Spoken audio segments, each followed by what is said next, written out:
It's a new year and a new chance for you to make a fresh start with your compliance. For the next 31 days on the FCPA Compliance Report, we're going to be bringing you a daily tip, strategy, or idea that you can use to improve your program. Here's your host, Tom Fox, the Compliance Evangelist. This month's sponsor of 31 Days to a More Effective Compliance Program is Affiliated Monitors. Founded in 2004, Affiliated Monitors provides professional, independent, integrity monitoring and ethics and compliance assessments nationally and internationally and across almost all industries. With its knowledge of effective ethics and compliance programs and cultures, Affiliated Monitors is respected for its work as the corporate monitor on matters ranging from multinational corporations to small and mid-sized companies and even individuals. Having served in over 750 monitorships, no one has more experience as an independent monitor than the team at Affiliated Monitors. For more information on how an independent monitor can help improve your company's ethics and compliance program, visit this month's sponsor, Affiliated Monitors, at www.affiliatedmonitors.com.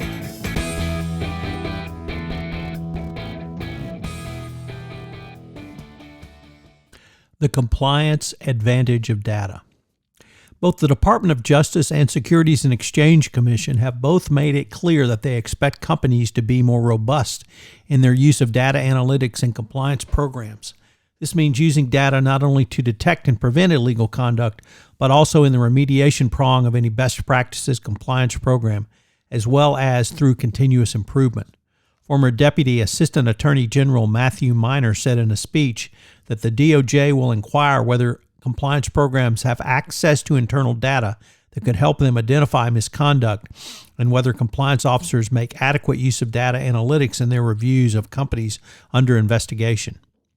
Since at least 2016 in the FCPA enforcement action involving key energy services, the SEC has been communicating to compliance professionals of the need for increased use of data and data analytics in any compliance program.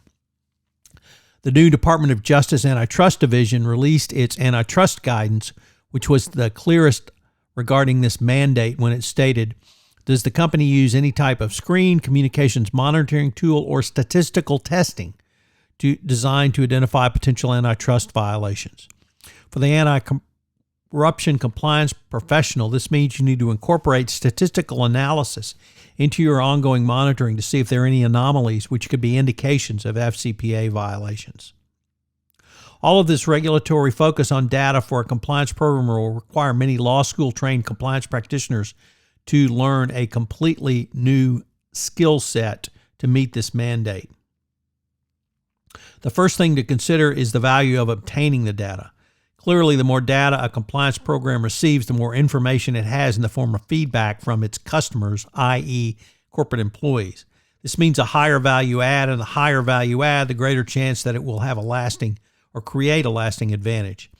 This edge can be in preventing and detecting conduct which could lead to a violation, or it could be part of continuous monitoring leading to continuous improvement, or it could demonstrate to the DOJ and SEC the robustness of your compliance program. How soon do you reach a point where additional data no longer enhances the value of a compliance solution? The more slowly the marginal value decreases, the stronger the solution enhancement will be going forward. Fortunately, there is little to no drop-off for compliance information. The reason is simple. It is a business process, and the more data you have, the longer you keep it, and the more you can refine your process. How well does the data you mine translate into an actionable solution across geographic and business lines? Ideally, it will do both, but the difference between the two is important. When data from one area improves the compliance solution for that section of your business, a company can then customize it across regions or business lines. It can also work to create what the authors call network effects.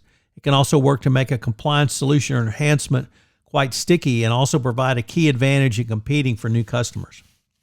How fast can you turn the data or its insights into actionable compliance solutions or an upgrade? If you can do so rapidly, it can provide faster and greater benefits. But when it takes years or successive product generations to make enhancements based on your data, your compliance solutions may fall by the wayside. This means that the competitive advantage from the greater data is stronger when the learning translates into more frequent improvements of the compliance solution or enhancement for your current employees rather than simply for the future customers of the compliance solution. Will your data-enabled enhanced compliance solution create true network effects throughout your organization? When learning from one region or business line translates into a better experience for other employees throughout the organization, and when that learning can be incorporated into a compliance solution fast enough to benefit its current users, your employees will care about adopting the product. Despite these similarities, regular network effects and data-enabled network effects have key differences, and they tend to make advantages based on regular ones stronger. First, cold start a problem is usually less severe with data-enabled network effects because obtaining data is easier than speculation or worse, no data. This means that the alternative sources of data, even if not perfect, can significantly increase your chances of success. Second, to produce lasting data-enabled network effects, the firm has to work constantly to learn from your corporate data. Finally, within a data-enabled network, nearly all the benefits of learning from corporate data can be achieved with relatively low numbers of employees participating, i.e., you don't have to increase your headcount. The bottom line is that not if, but when you begin to incorporate corporate information to your compliance program to make your compliance program more efficient and your business process run more efficiently and your organization at the end of the day more profitable. My suggestion is that you begin to identify data that you have access to and data you do not currently have access to and find a way to bridge that gap.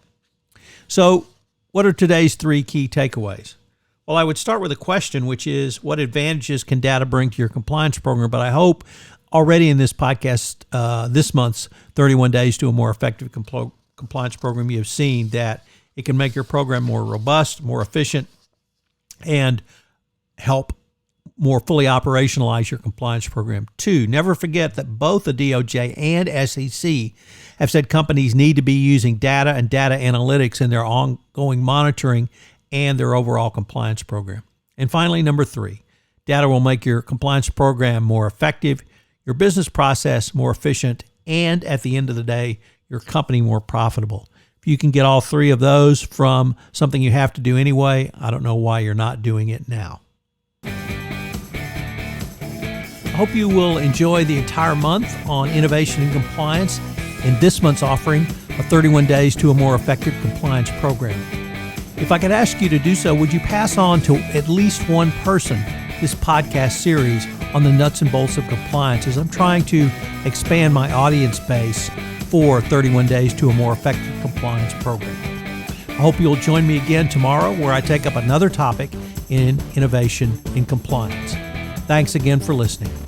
31 Days to a More Effective Compliance Program is a production of the Compliance Podcast Network.